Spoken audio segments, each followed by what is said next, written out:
It's great to be here. I currently am the president and co-founder of Martingale Cognac, which is a brand that launched a year and a half ago. What a great time to launch a brand.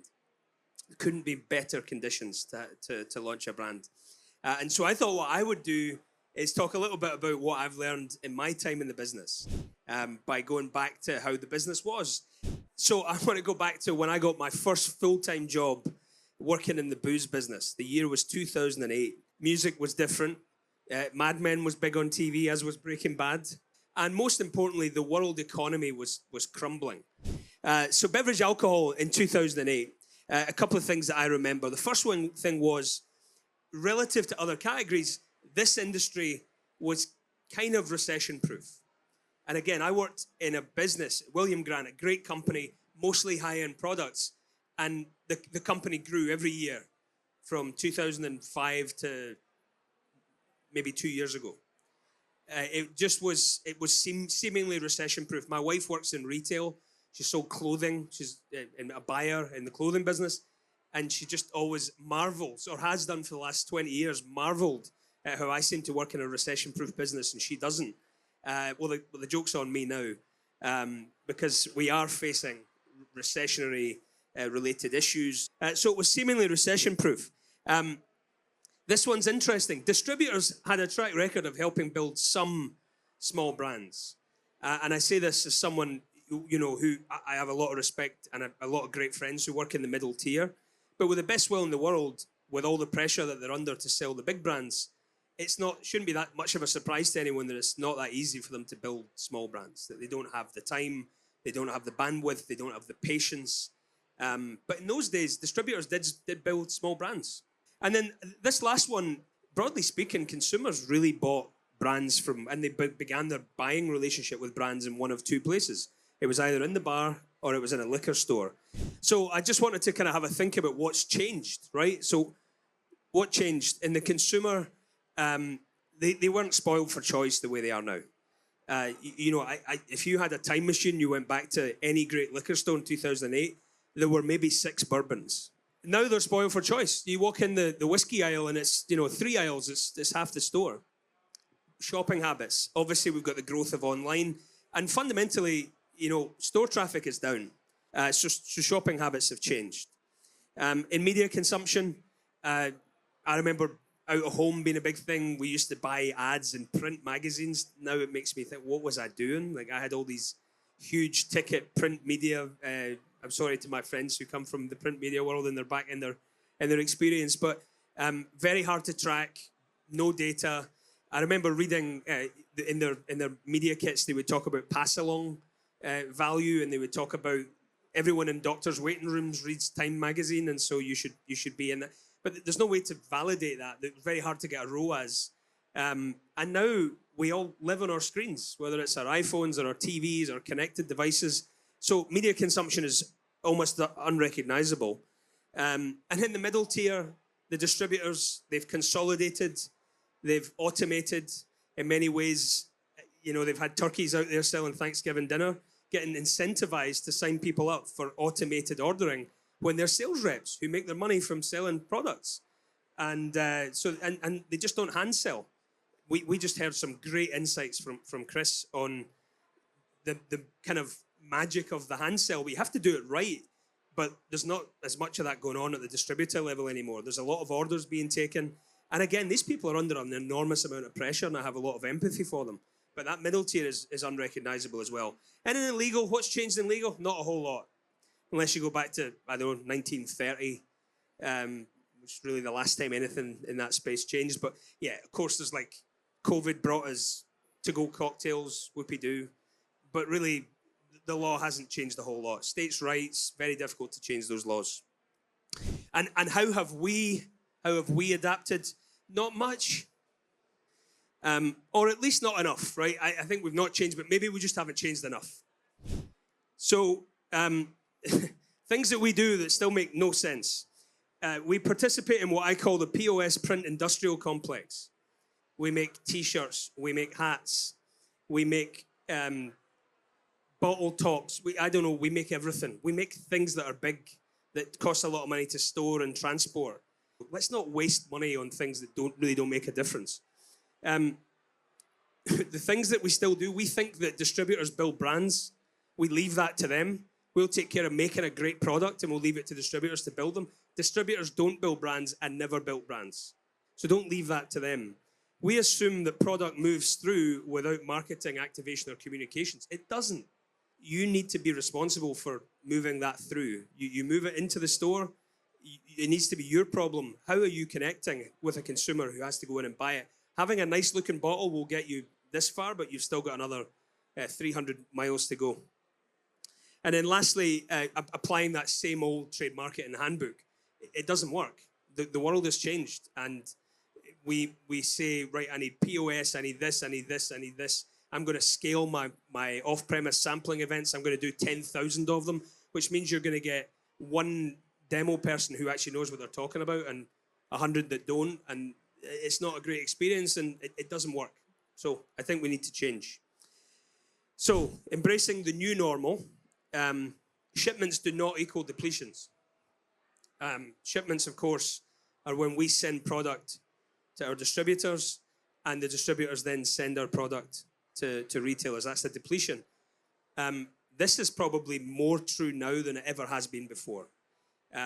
You might get that shipment of 50 cases or a pallet and that you think that's it.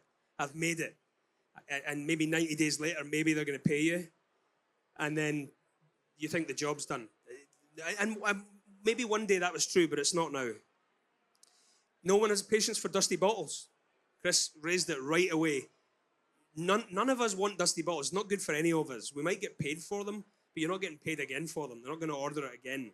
And so, you've got to think about how that's getting through. I like to call this, and I just made this up, it sounds like a vegetable, akiako. Akiako means a case in, a case out. So if you sell a case to a store, you've got to be thinking about how those 6 bottles or those 12 bottles are coming off the shelf. And that might be you're doing demos, you're activating in the store, you're accessing their mailing list. Some stores have massive mailing lists. You should be talking to them about what. Sometimes people just don't ask. You don't ask, you don't get. Shy kids don't get jelly. So if you ask, can I send an email to your list? They're probably going to say yes, because they want to sell your product as well. And if you provide them with the tools to do that, then they'll be helpful. Derek talked about retail media. There is a new company, they're actually here in the room, they're called GOM, and they have created a very kind of pioneering new retail media proposition that puts stores and puts content in stores. So a lot of stores now have what they call clean aisle policies. They won't put any of your merch on the shelf. It's only their own merch, their own proprietary messaging. There's nothing on the floor anymore.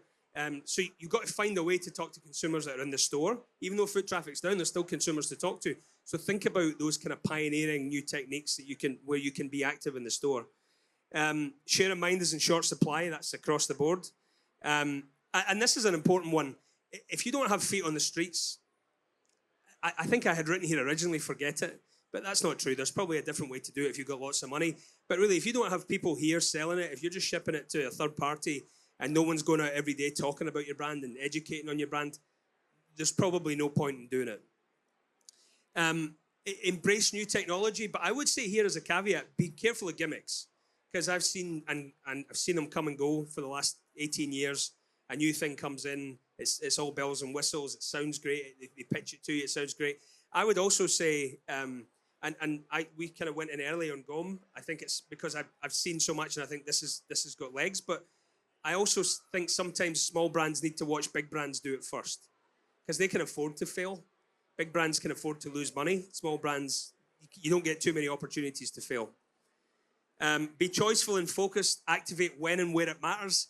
Again, if you say, I'm going to do 10 million in-store samplings, you're going to do a lot of Monday 11 a.m. in-store samplings because the retailer said, I need you here. You want to do a sampling? I need you here on Monday 11 a.m. or I need you here on Wednesday at 2. And really, you've got to be where and when the consumer is. And this really goes back to my last point about shows like this. Don't let your vanity lead your investment decision. So this is today. This is my little shtick from there to here. I think about this all the time. The landscape is changing. Now, legally, it's still quite intransigent, but there are things. Derek talked about having your own white label site on your website. That UX, that user experience seemed unheard of 5 years ago, 7, 8 years ago. It didn't seem like something you could do. You can do it. And Reserve Bar offers that other people offer it. It's very worthwhile looking at. Not just because you get the data, which is really valuable, but that's how users think. The users don't know that there's a 3-tier system. Consumers don't understand the 3-tier system. They have to go somewhere else. But beyond that, wherever you can get in front of your consumers in a scalable and cost-effective way, do it. And I've heard people in the business talk about how you shouldn't sponsor events and you shouldn't be here. If your only investment to be at an event is your product, I don't think that's a waste of money. If you have to sponsor an event with product, I would be at every event. And I have heard people at Tito's say that was Tito Beverage's trick. That was what made him different. He said no to no one. And he went to every church fete and every golf course and every event, and he sent 2 cases of vodka, some mixers, some people to pour it in a tent.